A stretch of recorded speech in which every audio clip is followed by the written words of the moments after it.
Hello साथियों, स्वागत है आपका वीके पीसीएस एकेडमी के यूट्यूब चैनल पर। हम वैदिक काल पढ़ रहे थे। वैदिक काल में हमने ऋग्वैदिक पढ़ लिया था, जो 1500 से 1000 बीसी के बीच था। आज हम पढ़ेंगे उत्तर वैदिक काल, जो 1000 से 600 बीसी के बीच आता है। पहले जानेंगे इसके स्रोत क्या क्या थे। दूसरा जानेंगे इनका निवास स्थान क्या था। तीसरा जानेंगे उनका सामाजिक जीवन कैसा था। चौथा, राजनीतिक व्यवस्था में क्या बदलाव आया। अर्थव्यवस्था में क्या चेंजेज आए ऋग्वैदिक और उत्तर वैदिक में। और फिर उनकी धार्मिक व्यवस्था के बारे में बात करेंगे। तो चलो पहले जानते हैं इनके स्रोत क्या थे। पहला है यजुर्वेद, स्रोत है इनका उत्तर वैदिक का। तो यही क्या है, यहाँ से क्वेश्चन आते हैं। यह कर्मकांड का संकलन है। इसमें यज्ञ के विधि विधानों की चर्चा की गई है।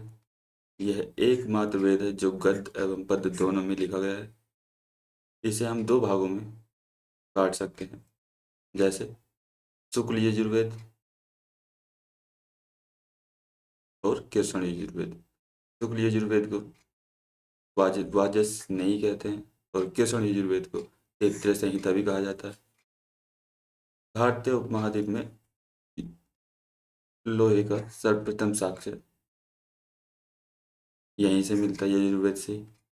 यजुर्वेद का अंतिम भाग ईशोप उपनिषद है। इसमें किस बात की चर्चा की गई है? आध्यात्मिक चिंतन से संबंधित। बात करते हैं सामवेद। यह गायन से संबंधित है, जिसे यज्ञ के दौरान गीत के उद्देश्य से संकलित किया गया है। भारतीय संगीत की उत्पत्ति इसी सामवेद से ही मानी जाती है, क्योंकि इसी में संगीत के नियमों, गायन, वाद आदि की सर्वप्रथम चर्चा यहीं से मिलती है। यह मूलतः ऋग्वेद के छंदों को लेकर लिखा गया है। केवल इसके अपने 75 छंद इसके अपने हैं। सामवेद के 3 पाठ हैं। कौन कौन से? पहला गौतम संहिता, दूसरा जैमिनीय संहिता, तीसरा रामायणीय संहिता। सामदेव का पाठ करने वाले पुजारी को उद्गाता कहा जाता है। अब जानते हैं अथर्ववेद। ये आम लोगों के विश्वास से रचित माना जाता है। इसमें तंत्र मंत्र, अंधविश्वास, जादू टोना आदि की चर्चा मिलती है। अथर्ववेद में लोगों के उपचार, यानी बीमारी का के उपचारों के लिए विभिन्न विधियाँ विधियाँ भी बताई गई हैं। और भारतीय चिकित्सा शास्त्र की यदि उत्पत्ति की बात की जाए तो वो अथर्ववेद से ही मानी जाती है। अथर्ववेद को भी हम दो भागों में बांटते हैं। इसके दो ग्रंथ हैं, एक तो पिपलक और एक है शोनकीय। अथर्ववेद का पाठ करने वाले पुजारी को ऋत्विज कहा जाता है। अथर्ववेद के उच्चारण करने वाले पुरोहित को ब्रह्म कहा जाता है। और अथर्ववेद के ब्राह्मण को हम गोपथ कहते हैं। नोट नोट में क्या लिखा है? चारों वेदों में प्रथम 3 को वैदिक त्रयी कहा जाता है। कौन कौन से? ऋग्वेद, यजुर्वेद, अथर्ववेद।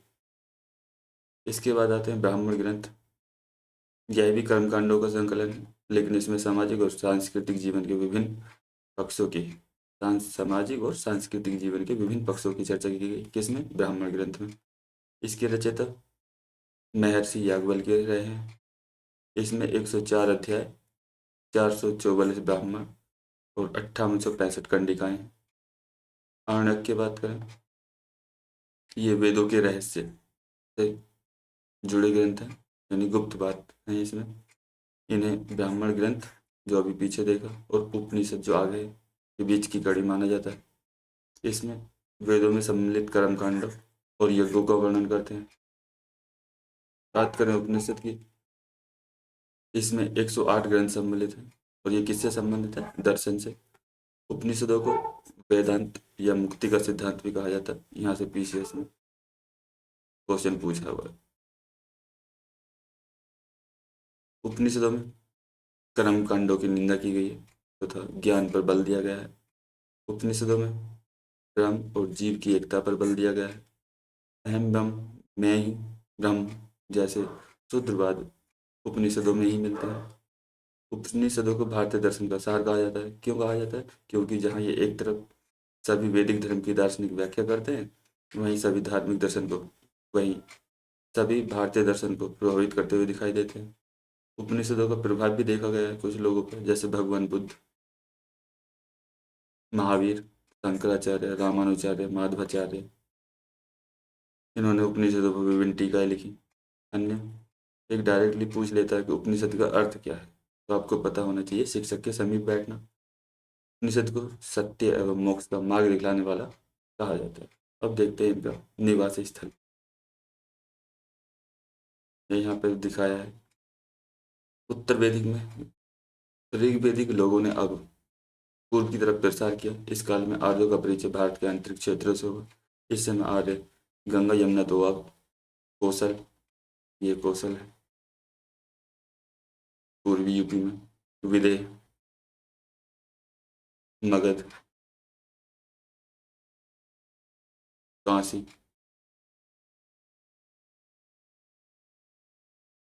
और विंध्य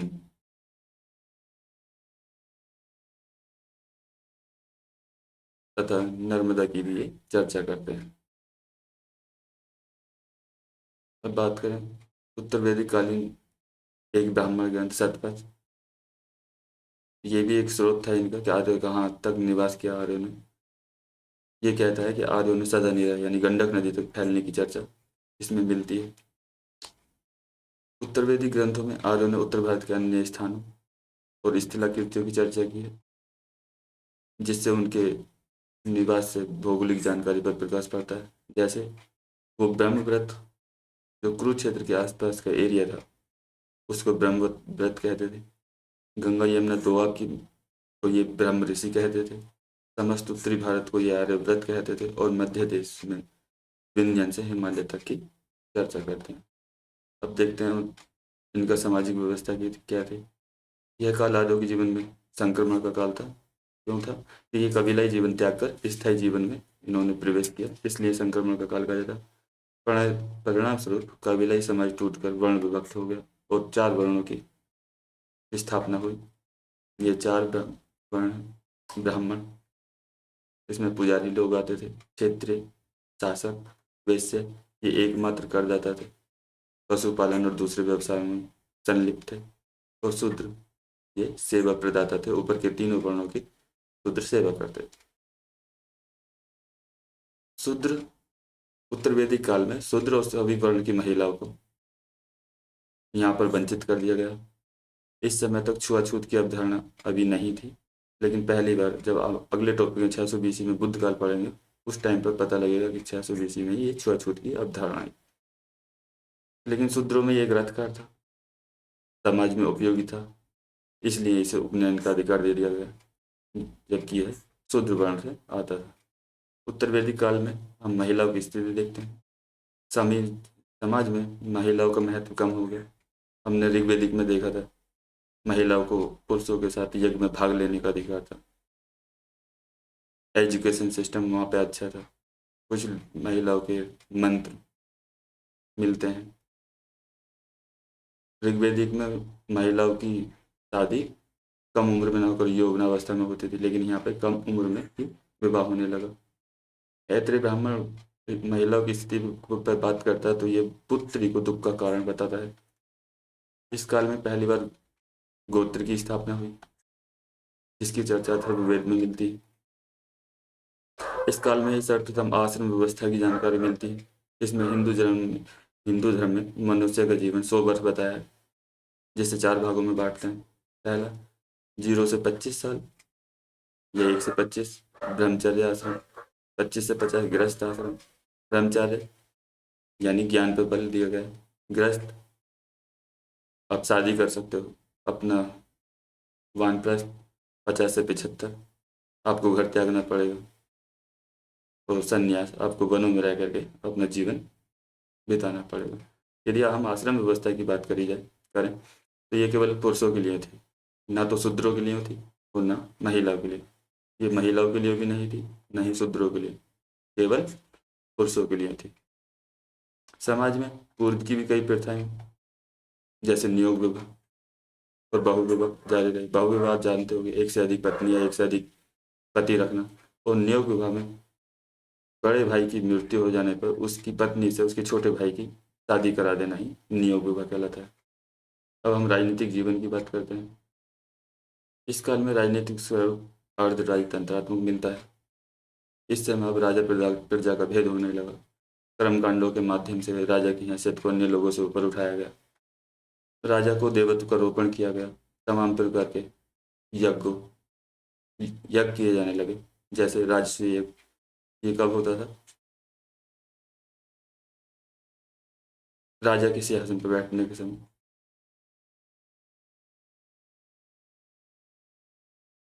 राजा के सिंहासन पर बैठते समय।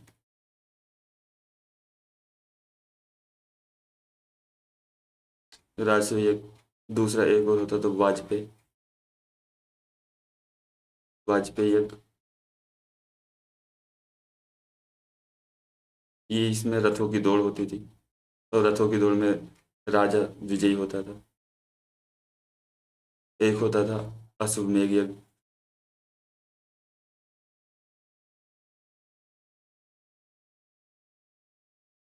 इसमें राजा की शक्ति को और बढ़ाया गया। अश्वमेध यज्ञ में सिर्फ राजा का घोड़ा ही जीतता था। ठीक है। अब हम बात करें उत्तर वैदिक काल में पहली बार ही कर प्रशासन की नींव पड़ी। कुछ हमें आधिकारिक जानकारी मिलती है, जैसे भागदूत और संग्रह।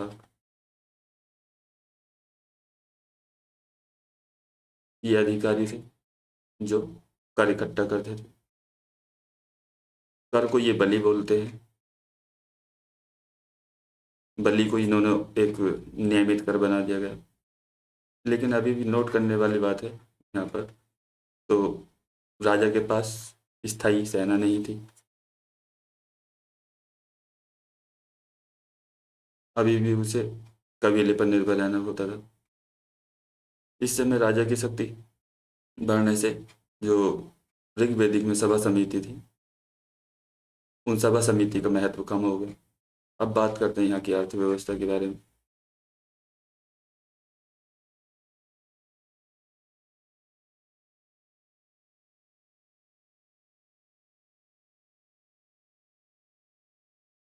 अर्थव्यवस्था की बात करें तो यहाँ कृषि,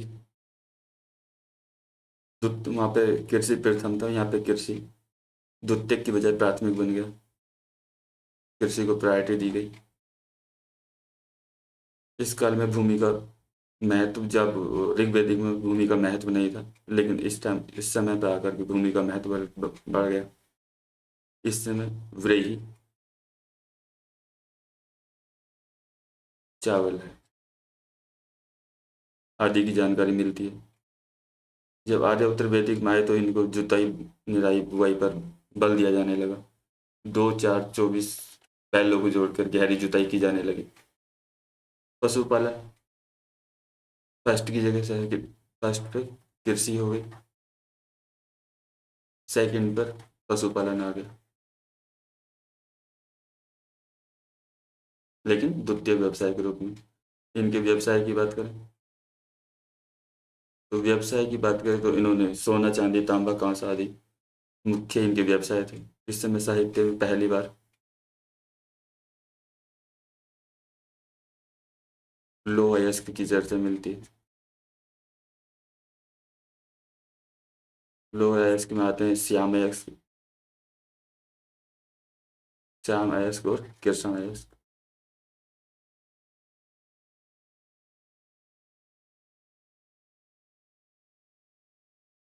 अर्थव्यवस्था का यदि स्वरूप की हम बात करें तो अभी भी वस्तु विनिमय प्रकार की प्रणाली थी। यहाँ पर मुद्रा का प्रयोग नहीं था।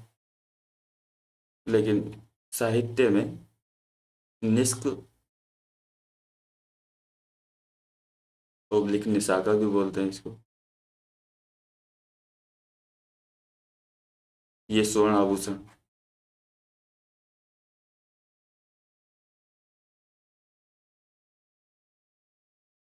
साहित्य में चर्चा मिलती है कि ये निष्क और शतमान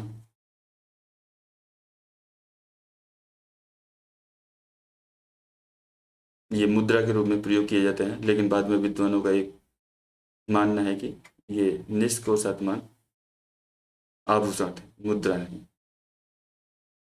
अब आप देखते हैं इनकी धार्मिक व्यवस्था। धार्मिक व्यवस्था से पहले कुछ देखते हैं कि वहाँ पर उच्चारण करने वाले व्यक्ति ऋग्वेद में ऋग्वेद के उच्चारण करने वाले व्यक्ति को ऐत्रेय ब्राह्मण बोलते हैं, सामवेद का पंचविश बोलते हैं, अथर्ववेद का गोपथ बोलते हैं और यजुर्वेद का शतपथ ब्राह्मण बोलते हैं। अब बात करते हैं धार्मिक व्यवस्था की।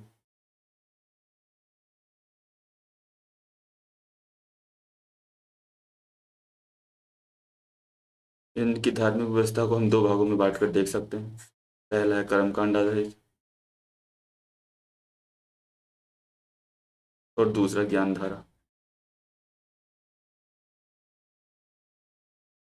हम कर्म कांडों की बात करें तो इस समय पर बड़े बड़े यज्ञ और कर्म कांडों पर बल दिया गया।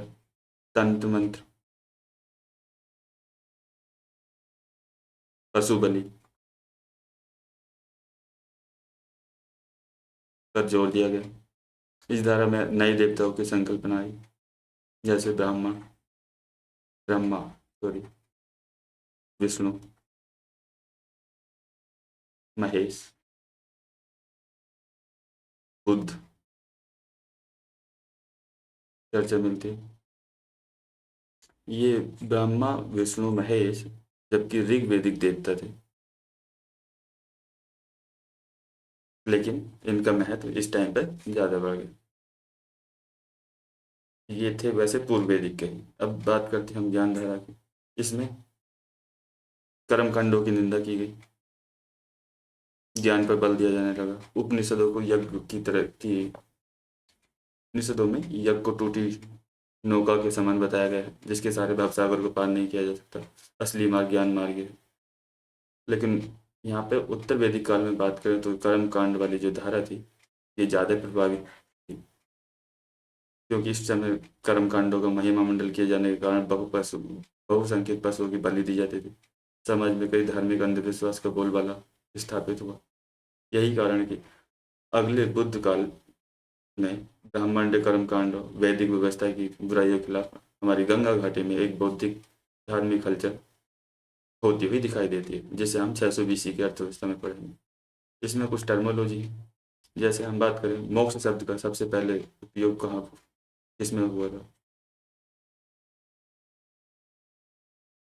मोक्ष शब्द का सबसे पहले उल्लेख श्वेताश्वर उपनिषद में।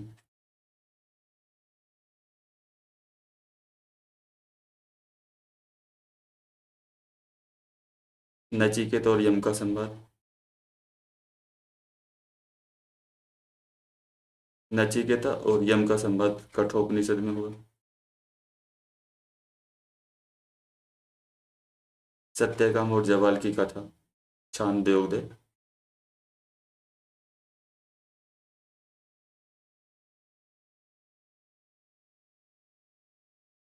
उपनिषद में मिलता है। बस उत्तर वैदिक काल में इतना है। यदि आपको ये वीडियो अच्छा लगे तो प्लीज़ लाइक शेयर सब्सक्राइब जरूर करें और बेल आइकन का बटन दबाइए। आपको सारी इन्फॉर्मेशन जल्दी प्राप्त होंगी। Thank you.